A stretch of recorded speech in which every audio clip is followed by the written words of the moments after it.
बांगलादेशात हिंदूंवर हल्ले, संतप्त जमावानं मंदिरांनाही केलं लक्ष। भारताचं बांगलादेशातल्या परिस्थितीवर लक्ष। एस जयशंकर यांची माहिती।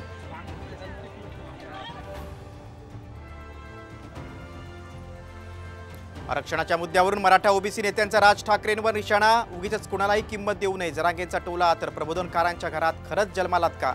लक्ष्मण हाकेंचा सवाल।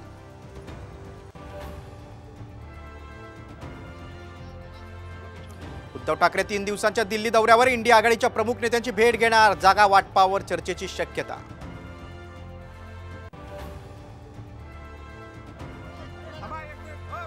रील्स बनवणं आलं अंगलट। अमरावतीत 50 फूट खोल खाणीत पडले तरुण तरुणी, दोघे गंभीर जखमी।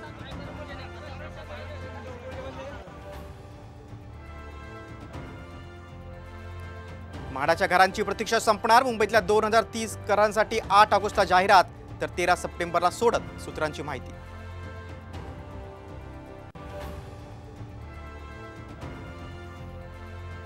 आणि ऑलिम्पिकमध्ये भालाफेकपटू नीरज चोप्राची फायनल